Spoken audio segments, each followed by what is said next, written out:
এর আগে আমরা যে চ্যাপ্টারগুলো দেখলাম সেগুলো ছিল আমাদের একক, মাত্রা, পরিমাপ এইসব নিয়ে। এরপরে আমরা নেক্সট চ্যাপ্টারে চলে যাচ্ছি, সেটা হচ্ছে রেস্ট অ্যান্ড মোশন বা কাইনেমেটিক্স আমরা বলতে পারি, বাংলায় বলবো স্মৃতিবিজ্ঞান। তো আমরা বলছি রেস্ট অ্যান্ড মোশন, মানে রেস্ট মানে স্থির, মোশন মানে গতি। তো কখন আমরা বলবো যে কোনো একটা বস্তু স্থির বা কখন বলবো যে বস্তুটা গতিশীল? যেমন এই বোর্ডটা কি আমি যখন কথা বলা শুরু করলাম, ক্লাসটা শুরু হলো, তখন কি ছিল? বোর্ডটা এই জায়গাতেই ছিল, এখনো সেটা কিছু সময় যাওয়ার পরে বোর্ডটা এই স্থানেই আছে। সেজন্য আমরা বোর্ডটাকে বলছি স্থির। আমাদের ফ্যান ঘুরছে, ফ্যানকে আমরা কি বলছি? যে না, ফ্যানটা গতিশীল। কেন? কারণ সময়ের সাপেক্ষে বোর্ডটা স্থির, কারণ এর স্থানের কোনো পরিবর্তন হচ্ছে না, সময়ের সাপেক্ষে ফ্যানটা ঘুরছে, সেজন্য আমরা ফ্যানটাকে বলছি যে ফ্যানটা গতিশীল।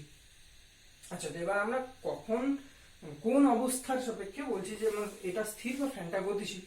আমরা ঘরে আছি, ঘরে থেকে দেখছি যে না রে, বোর্ডটা স্থির আছে, আমাদের ফ্যানটা ঘুরছে। কিন্তু এটা যদি আমরা চাঁদের থেকে দেখতাম, তাহলে কি দেখতাম? যে ফ্যান, ঘরবাড়ি, পুরো পৃথিবী কি হচ্ছে? পৃথিবীটাই ঘুরছে, পৃথিবীটাই দেখবো যে আমরা সূর্যের চারিদিকে ঘুরছে। আমরা জানি এটা, কিন্তু আমরা এখান থেকে বুঝতে পারছি না। আমাদের মনে হচ্ছে সূর্য উঠছে, সূর্য পূব দিক থেকে উঠছে, পশ্চিম দিকে অস্ত যাচ্ছে। সেজন্য এই যে মানে মোশন বা গতি যদি আমরা বলি, সেটার জন্য কিন্তু যে দর্শক বা অবজারভার সে কোথা থেকে দেখছে, কি অবস্থা থেকে দেখছে, সেটা কিন্তু ইম্পর্টেন্ট। যে বস্তুর মোশনটা কিরকম সেটার জন্য। তাহলে একটার সাপেক্ষে বোর্ডটা স্থির, আবার আরেকটার সাপেক্ষে বোর্ডটা গতিশীল। বোঝাই যাচ্ছে দর্শকটা কেন গুরুত্বপূর্ণ। তাহলে এই যে দর্শকের মানে আমরা যদি এই যে দর্শকের অবস্থান যদি আমরা না পরিষ্কার করে বলি, তাহলে কিন্তু মোশনটাকে আমরা সম্পূর্ণভাবে বলতে পারি না। তো আমরা অনেক সময় বলে থাকি যে মানে আমরা স্পেসিফিক্যালি বলি না, কিন্তু বলি যে আচ্ছা ঠিক আছে, গাড়িটা যাচ্ছে, বা রিক্সাটা দাঁড়িয়ে আছে, সাইকেলটা দাঁড়িয়ে আছে, গাড়িটা যাচ্ছে। আমরা কিসের সাপেক্ষে বলি? আমরা কিন্তু সেখানে বলি যে পৃথিবীর সাপেক্ষে বা ভূপৃষ্ঠ বা রাস্তার সাপেক্ষে গাড়িটা যাচ্ছে। কিন্তু যে গাড়ি বা মানে রিক্সা বা সাইকেল আছে, সেটা সেই মুহূর্তে সেখানে দাঁড়িয়ে আছে, সেই মুহূর্তে তার কোনো অবস্থার পরিবর্তন হচ্ছে না। ট্রেন যাচ্ছে, রেল লাইন দিয়ে ট্রেন যাচ্ছে, তো ট্রেন গতিশীল।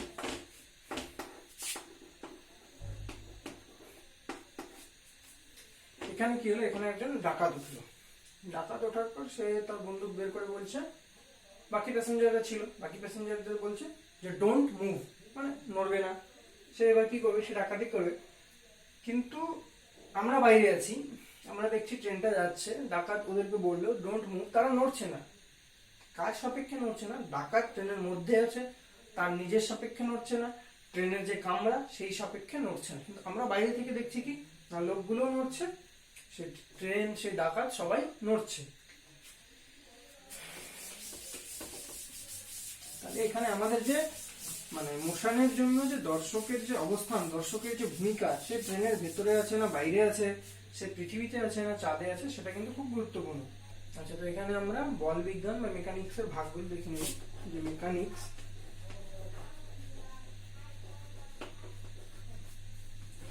বা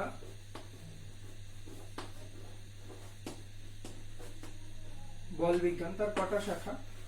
মেকানিক্স বা বল বিজ্ঞানের আছে দুটো শাখা, একটা হচ্ছে গতিবিজ্ঞান, একটা হচ্ছে স্থিতিবিজ্ঞান। তো গতিবিজ্ঞান বা ডাইনামিক্স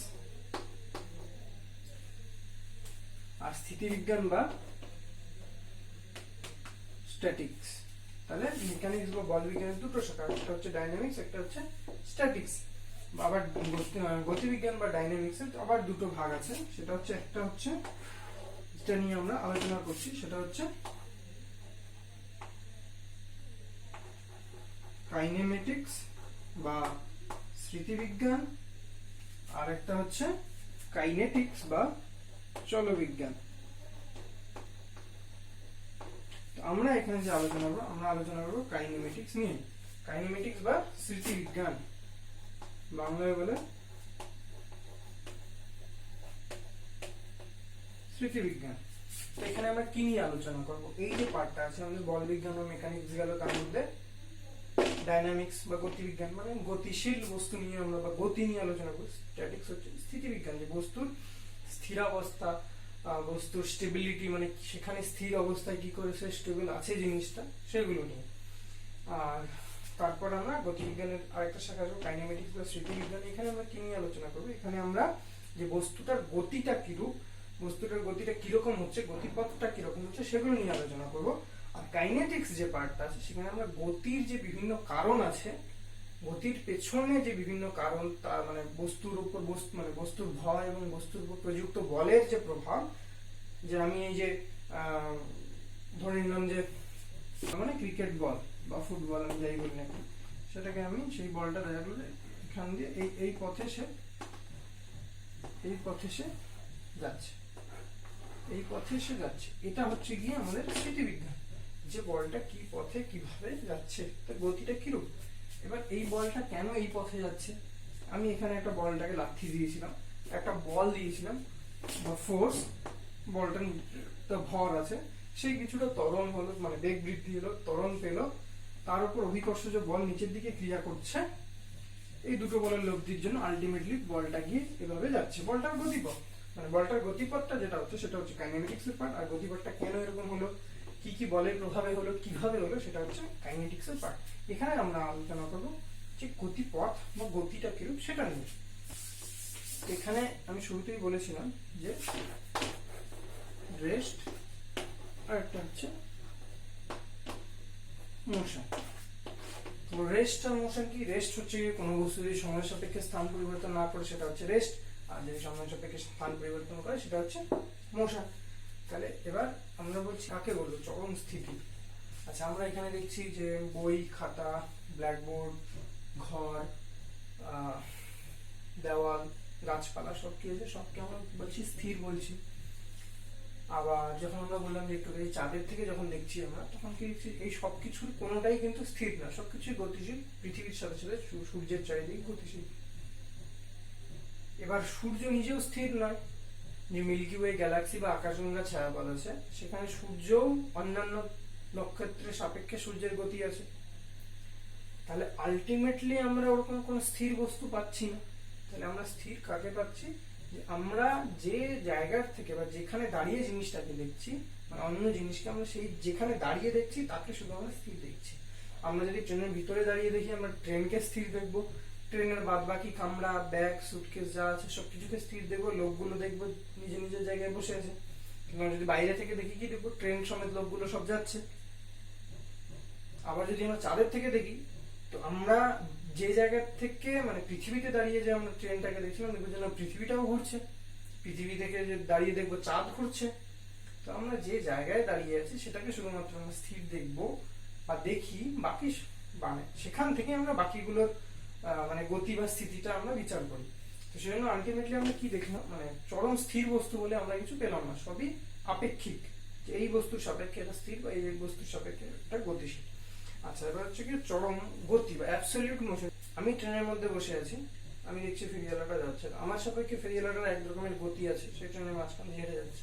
এবার ট্রেনের বাইরে থেকে কেউ যখন দেখছে না ফেরিওয়ালাটা ট্রেনের মধ্যে হেঁটে যাচ্ছে, আমি ট্রেনের মধ্যে বসে থেকে ফেরিওয়ালাটার যেরকম গতি দেখবো, যে ট্রেনের বাইরে বসে আছে সে কিন্তু একই রকম গতি দেখবে না, বা যে চাঁদে আছে সে কিন্তু একই রকম গতি দেখবে না। তাহলে কি হচ্ছে, যে মোশনটাও হচ্ছে গিয়ে কোনো কিছু সাপেক্ষে।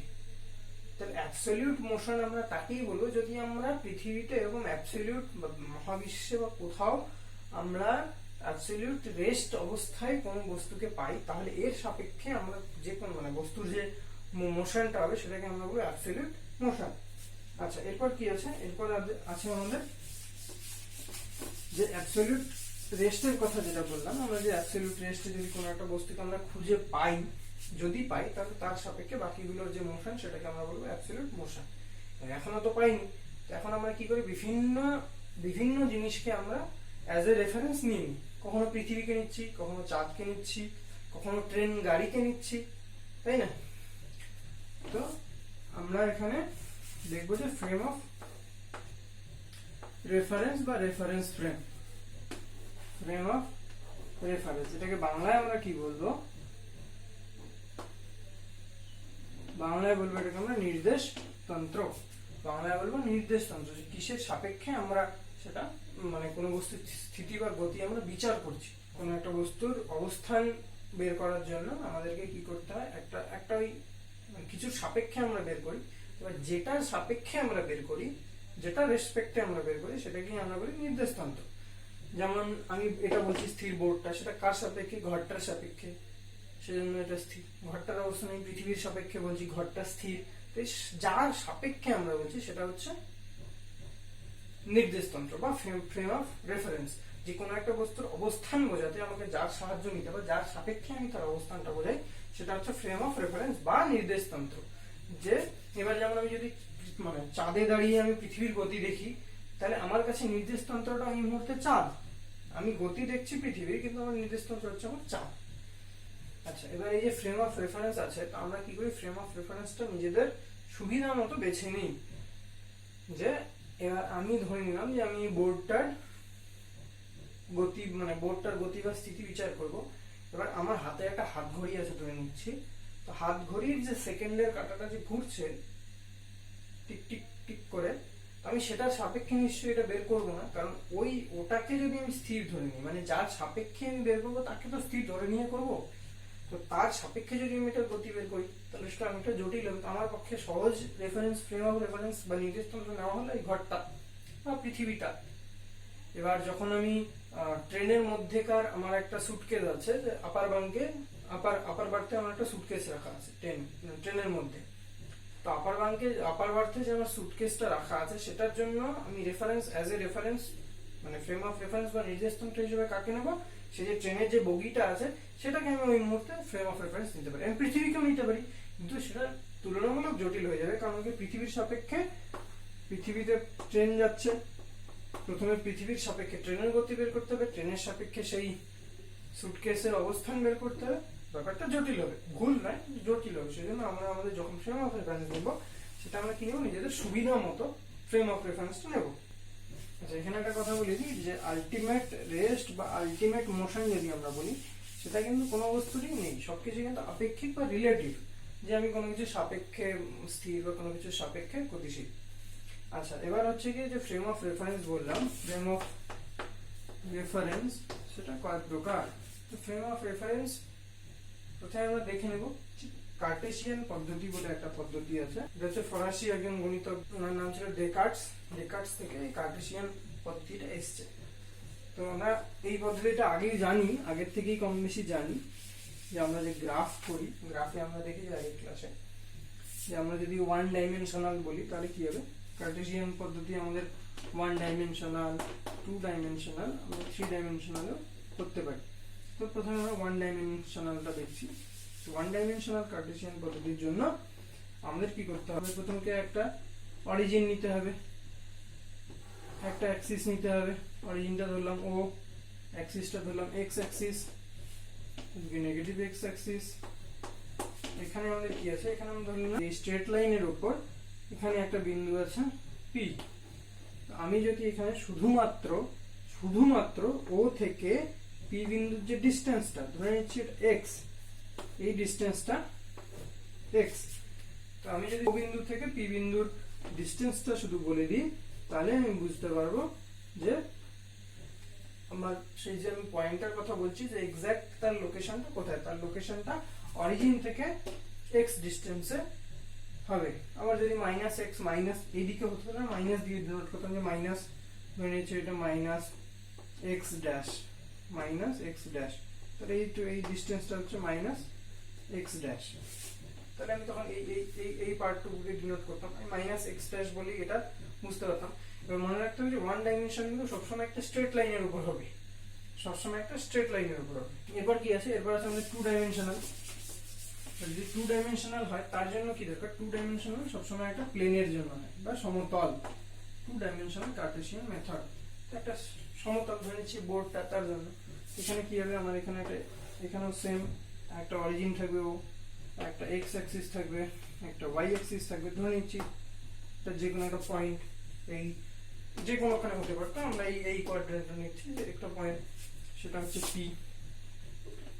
পি, আমরা এক্স আর এক্স কমা ওয়াই দিয়ে ডিনোট করব।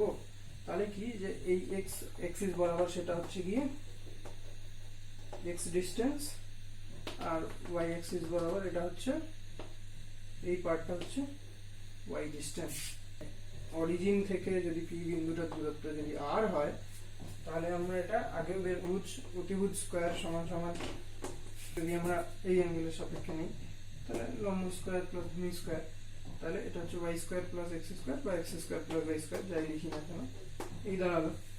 এখান থেকে যদি আমি R equals to root over, যেহেতু ডিস্টেন্স পজিটিভ হবে নেগেটিভটাকে আমি নেগলেক্ট করছি, তাহলে X square plus Y square. তাহলে যদি অরিজিন থেকে ওই পয়েন্টের ডিস্টেন্স যদি আর হয়, তাহলে সেটা হচ্ছে আর এর ভ্যালুটা হচ্ছে root over X square plus Y square. X Y কি, এটা হচ্ছে কোঅর্ডিনেট। এই যে প্লেনে, এই প্লেনে বা একটা সমতলে যখন আমরা কোনো বস্তুর গতি দেখবো, সেটা হচ্ছে 2 ডাইমেনশনাল মোশন, মানে 2D স্পেসে। যদি 1 ডাইমেনশনাল স্পেসে হতো, মানে একটা স্ট্রেট লাইন বরাবর, সেটা হতো গিয়ে 1 ডাইমেনশনাল মোশন। সেরকম এটা হচ্ছে 2 ডাইমেনশনাল মোশন। এরকম হচ্ছে 3 ডাইমেনশনাল কার্টেসিয়ান মেথড। আচ্ছা, এর আগে বলে দিই যে 2 ডাইমেনশনালে যে দুটো অ্যাক্সিস ছিল সেগুলো হলো পারপেন্ডিকুলার, মিউচুয়ালি পারপেন্ডিকুলার। এরকম আমরা যখন 3D নেব, তখন আমাদের 3 ডাইমেনশনালে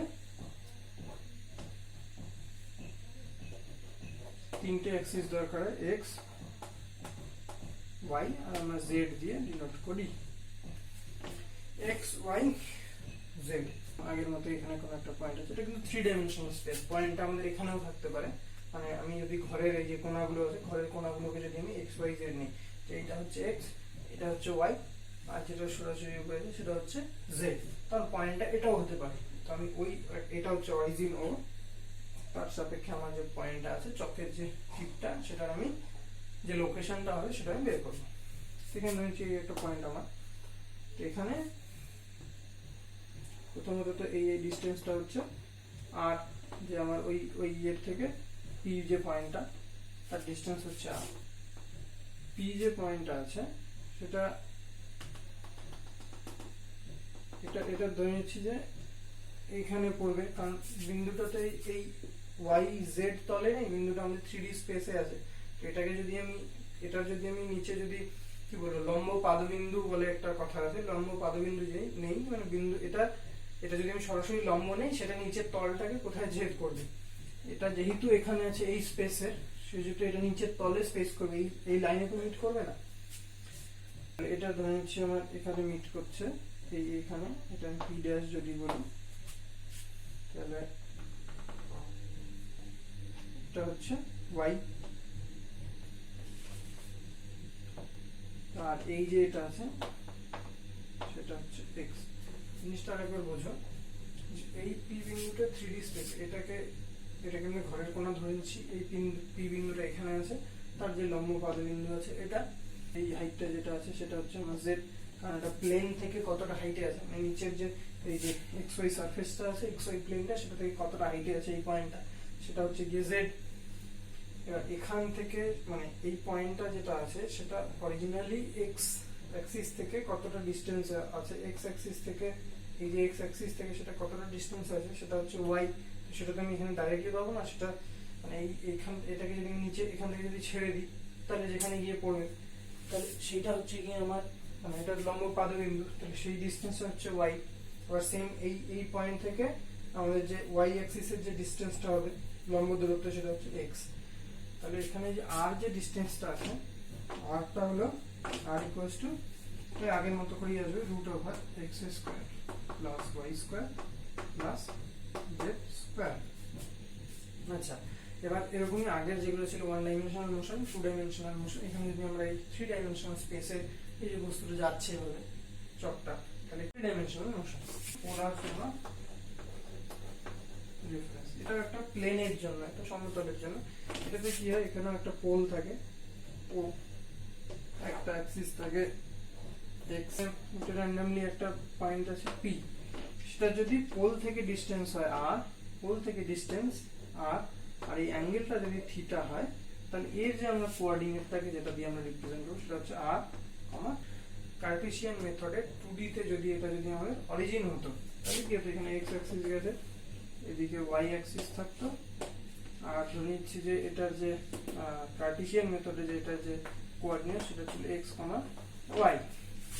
তাহলে এখানে আমরা যদি বলে যে কার্টেসিয়ান মেথড আর পোলার মেথডের মধ্যে রিলেশন কি, পয়েন্ট আমরা এখানে অরিজিনটা হচ্ছে পোল, এক্স অ্যাক্সিসটা একই আছে, এখানে জাস্ট ওয়াই একটা অ্যাক্সিস অ্যাড হচ্ছে, আর এখানে কি আছে মানে অরিজিন বা পোল থেকে যে আমাদের পয়েন্টটার যে ডিসটেন্স সেটা দেওয়া আছে আর। রিলেশন যদি বের করতে হয়, রিলেশন বিটুইন কার্টেসিয়ান মেথড আর পোলার মেথড। তাহলে এখানে আমরা দেখছি, আচ্ছা এখানে যদি কার্টেসিয়ান মেথডে যদি এক্স এন্ড ওয়াই হয়, তাহলে আমাদের এই ডিসটেন্সটা হচ্ছে এক্স, এই ডিসটেন্সটা হচ্ছে ওয়াই, এই অ্যাঙ্গেল হচ্ছে থিটা। তো cos থিটা মানে কি, ভূমি বাই ত্রিভুজ, X by R, x is equals to কি, x is equals to কি r cos থিটা গেল। সেরকম sin থিটা সমান কি হবে, লম্ব বাই ত্রিভুজ y বাই r, তাহলে এখানে y হচ্ছে গিয়ে r sin theta, x is equals to r cos theta, y is equals to r sin theta. sin theta মানে কি, লম্ব বাই ত্রিভুজ, তাহলে tan থিটা লম্ব কি আছে y বাই x। তাহলে এই তিনটা রিলেশন পেলাম, একটা ছিল গিয়ে x is equals to r cos theta, y is equals to r sin theta, আর হচ্ছে গিয়ে tan theta is equals to y by x। এটা যেটা আছে সেটা হচ্ছে spherical frame of reference, spherical মানে গোলক। এখানে কি ধরে নিচ্ছি আমি একটা গোলক, তার এটা হচ্ছে সেন্টার, এটা সেন্টার, ধরে নিচ্ছি একটা পয়েন্ট ছিল এটা পি,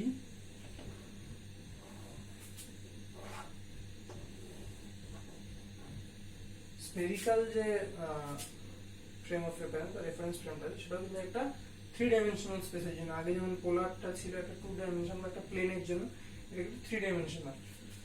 তো এখানে সেম আগের মতই আমরা অ্যাক্সিস গুলো ধরে নিচ্ছি, যেটা হচ্ছে ও এক্স, ও ওয়াই, ও জেড।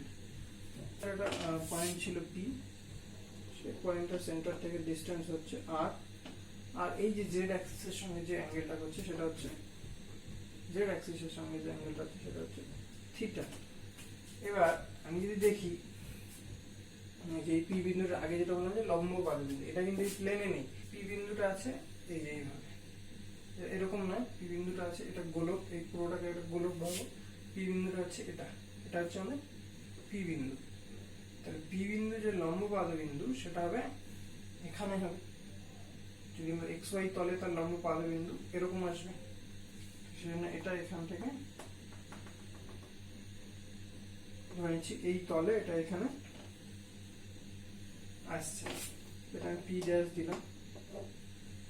তাহলে এখানে যে বিন্দুটা আছে ও পি ড্যাশটা যদি ও এক্স এর সাথে এরকম এটা ফাই কোণ করছে, তাহলে কি মানে এটা যে কোঅর্ডিনেটটা দাঁড়াবে আলটিমেটলি পি বিন্দু, সেটা দাঁড়াবে কি, সেটা দাঁড়াবে আর থিটা সাই। তো এই যে কোঅর্ডিনেট সিস্টেমটা আছে এটা কিন্তু আমরা যখন পৃথিবীর ক্ষেত্রে ব্যবহার করি, পৃথিবীর ক্ষেত্রে কিন্তু আমরা যে অক্ষাংশ দ্রাঘিমাংশ ব্যবহার করি বা লঙ্গিটিউড ল্যাটিটিউড ব্যবহার করি, এটা কিন্তু মানে এই মেথডটা সেম এই মেথড কিন্তু আমরা ইউজ করি। এখানে শুধু এটা কিন্তু ডিসটেন্স, বাকি এই দুটো কিন্তু অ্যাঙ্গুলার ভ্যালু। সেরকম পৃথিবীর ক্ষেত্রে যেরকম অক্ষাংশ দ্রাঘিমাংশ আমরা কি দিয়ে করি, ডিগ্রি দিয়ে করি, সেম পৃথিবী পৃষ্ঠে যে কোনো বস্তুর লোকেশন বের করার জন্য আমরা স্ফেরিক্যাল মেথড ব্যবহার করে থাকি। বিভিন্ন রকম motion, different types of motion, different types of motion, different types of motion কি কি হবে। আচ্ছা এখানে আগে আরেকটা কথা বলে দিই, একটা বড় বস্তু আছে, তার কিছু ভর আছে, এই বস্তুর যখন আমরা গতিটা বের করতে যাব, বস্তুর আয়তনের জন্য এখানে অনেক কমপ্লেক্স বা ব্যাপারটা জটিল হয়ে যায়, সেজন্য আমরা কি করি, সহজ করার জন্য এই যে ভরটা আছে সেই ভরটার যে আয়তনটা ছিল সেটাকে আমরা নেগলেক্ট করে যে বস্তুর যে ভরটা সেটাকে আমরা অ্যাজ এ পয়েন্ট মাস হিসাবে ধরে নিই। এবার যখন আমাদের প্রয়োজন হয়, অনেক বড় বস্তু হয় বা হিসাবে যখন আমাদের প্রয়োজন হয়, তখন আমরা কি করি, একটা বড় বস্তুকে আমরা কি করি, এটা অসংখ্য ছোট ছোট বস্তু কণার সমষ্টি হিসাবে ধরে নিই, তাতে সুবিধা হয়। তো সেই জন্য আমরা এই যে ধরে নিলাম পুরো বড় বস্তুটা ছিল, সেখানে আমরা কি করি, সেটাকে আমরা বস্তু কণা হিসাবে ধরে নিই হিসাবে সুবিধার জন্য, বা পার্টিকেল হিসাবে। আমি এখানে ছিলাম, এই গেল, আমি এখানে আছি, আমি ঘুরছি। দুটো দুরকম গতি। একটা হচ্ছে আমি এখান থেকে এখানে এলাম, রেলগাড়ি এখানে ছিল মাথাভাঙায়, পদাতিক এক্সপ্রেস মাথাভাঙা থেকে ধরে নিচ্ছি সোজা রেল লাইন আছে পুরো শিলিগুড়ি পর্যন্ত, এনজেপি পর্যন্ত গেল। মাথার উপরে ফ্যান ঘুরছে, ওই সে সারাদিন ধরে ওখানেই ঘুরছে। দুটোই মোশন, এটাও মোশন, এটাও মোশন, দুটো দু রকমের মোশন। তাহলে এই যে প্রথম যে মোশনটা ছিল সেটা হচ্ছে কি ট্রান্সলেশন, সেটা হচ্ছে ট্রান্সলেশন বা চলন।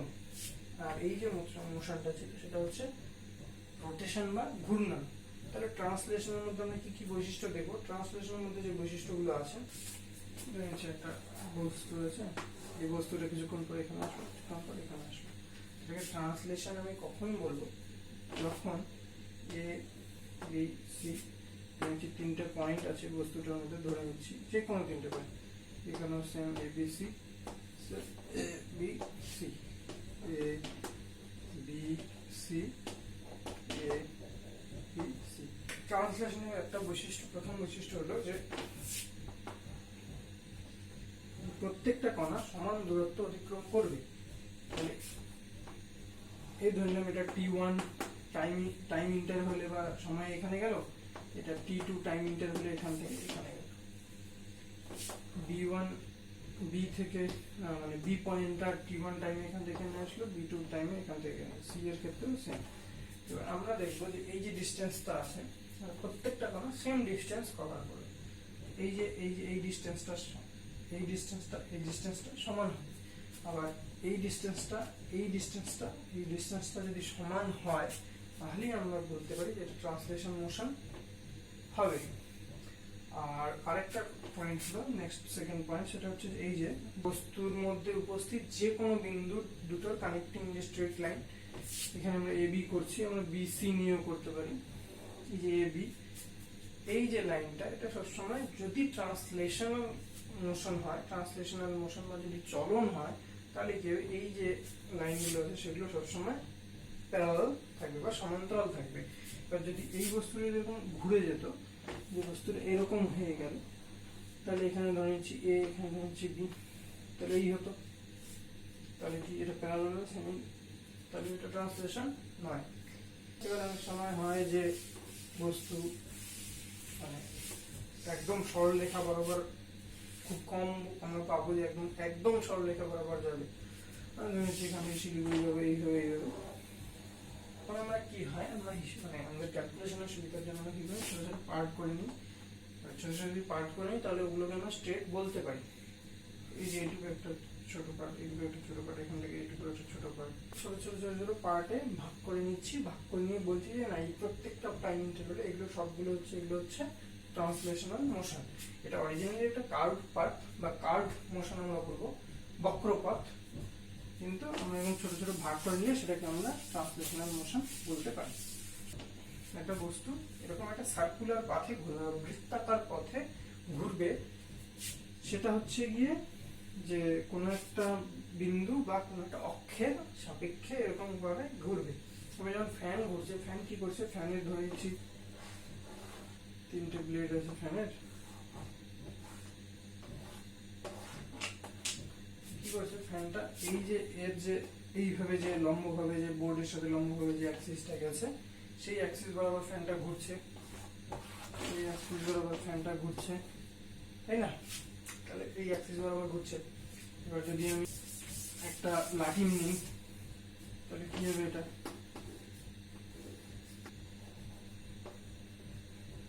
লাঠিম যদি নেই, লাঠিমটা আমি ঘুরছে, স্পিন করছে, তাহলে এটা কি হবে, এটা নিজের যে এই যে অ্যাক্সিসটা আছে ঘুরছে, তাহলে এখানে আমরা কি দেখছি যে একটা অ্যাক্সিস এরকম থাকছেই থাকছে, যে অ্যাক্সিসটার সাপেক্ষে বস্তুটা ঘুরছে। এবার আমি যদি ধরে নিই এরকম একটা বৃত্তাকার পাত আছে, বা আমরা মৃত্যুকূপ যেটাকে বলি, সার্কাসে আমরা দেখতে পাই, মেলায় টেলায় আসে, আমরা একটা অলমোস্ট বৃত্তাকার ধরে নাও। তো সেখানে কি করছে, একটা গাড়ি বা বাইক এই বৃত্তাকার পথে ঘুরছে। এর তো ঘুরছে কার সাপেক্ষে, যে বৃত্তাকার পথটার যেটা কেন্দ্র, সেটা সেই কেন্দ্রের সাপেক্ষে ঘুরছে, তাই না? তাহলে আমাদের যে অক্ষটা বস্তুর মধ্যেও থাকতে পারে, যেটা ফ্যান বা লাটিমের ক্ষেত্রে ছিল, আর এখানে অক্ষটা বস্তুর বাইরেও থাকতে পারে, যেটা আমরা সেই মৃত্যুকূপে দেখছি। এবার পৃথিবীর ক্ষেত্রে যদি দেখি, পৃথিবীর যে গতি, পৃথিবীর যে আহ্নিক গতি, সেটা লাটিমের মতো নিজের অক্ষের চারিদিকে ঘুরছে, এটা এক ধরনের রোটেশনাল মোশন। আবার পৃথিবী সূর্যের চারিদিকে ঘুরছে উপবৃত্তাকার কক্ষপথে, আমরা ধরে নিচ্ছি যে বৃত্তাকার কক্ষপথে ঘুরছে, সেটা আরেক ধরনের রোটেশনাল মোশন। এখানে যে অক্ষটা, সেই অক্ষটা যদি সূর্যকে যদি একটা পয়েন্ট হিসেবে ধরি, সূর্যটা হচ্ছে সেই অক্ষটা, সূর্যের সাপেক্ষে সূর্যের চারিদিকে ঘুরছে। মিক্সড মোশন বা মিশ্র গতি। মিক্সড মোশন বা মিশ্র গতি হচ্ছে কি, যে দুটোই থাকবে, যে ট্রান্সলেশন আর রোটেশন দুটোই থাকবে, ট্রান্সলেশন আর রোটেশন দুটোই থাকবে, সেটা হচ্ছে মিক্সড মোশন বা মিশ্র গতি। আমরা যখন দেখছি যে একটা সাইকেলের চাকা ঘুরছে, এবার সাইকেলের চাকাটা ঘোরার সাথে সাথে তো এগিয়েও যাচ্ছে, সাইকেলের কি হচ্ছে, সাইকেলের চাকাটা ঘুরছে, তার সাথে সাথে কি হচ্ছে, সাইকেলটা এদিকে এগিয়ে যাচ্ছে। তাহলে এখানে সাইকেলের চাকাটা কি হচ্ছে, সাইকেলের চাকার রোটেশনাল মোশনও আছে, সাইকেলের চাকাটা ট্রান্সলেশনাল মোশনও আছে। সেম গাড়ির চাকার ক্ষেত্রে। তো আমরা এখানে কি দেখি, দুটো টাইপের মোশন কিন্তু একসাথে হচ্ছে,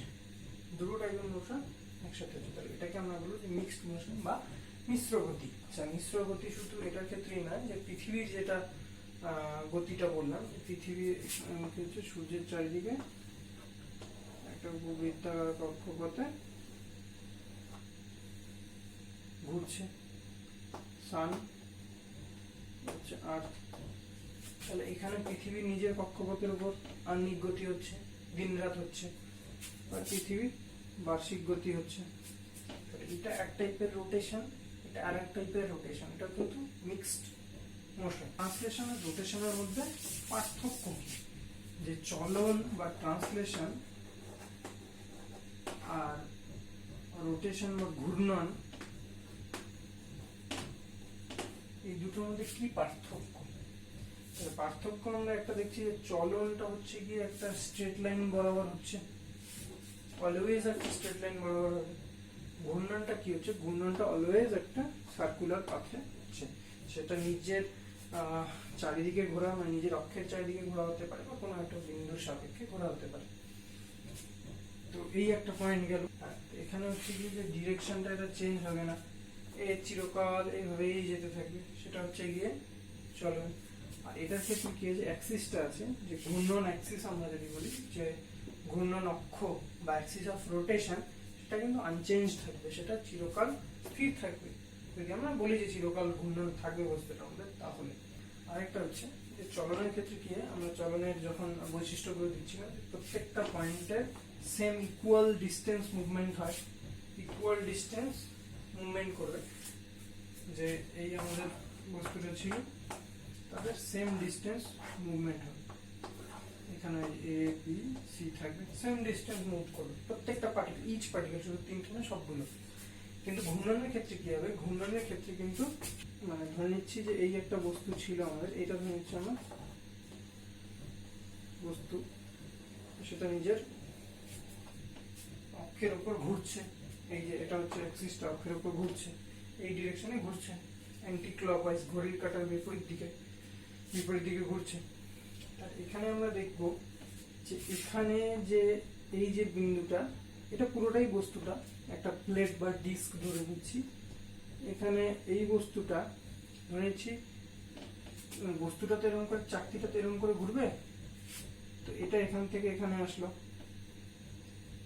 তো সেম এই বস্তুটা এই সময় এখান থেকে এখানে আসবে, তাই তো? আর যদি বড় হতো আরো, তাহলে সেম এই বস্তুটা সেম টাইম ইন্টারভেল টিতে এখান থেকে এখানে আসবে, তাহলেই তো বস্তুটা এরকম করে ঘুরবে, নাহলে তো ডিসলোকেশন হয়ে যাবে বস্তুটা, মানে এঁকে বেঁকে যাবে বা ভাঁজ হয়ে যাবে। তো এরকম যদি না ঘুরে, মানে আমি যদি ধরি যে এই ধরে নিচ্ছি একটা বস্তুটার একটা পার্ট, এটা ধরে নিচ্ছি আমি একটা পার্ট আর কি, পুরো চাকতিটা এটা আছে তার একটা পার্ট, তো এটা এরকম করে ঘুরবে, তো এরকম করে ঘুরবে।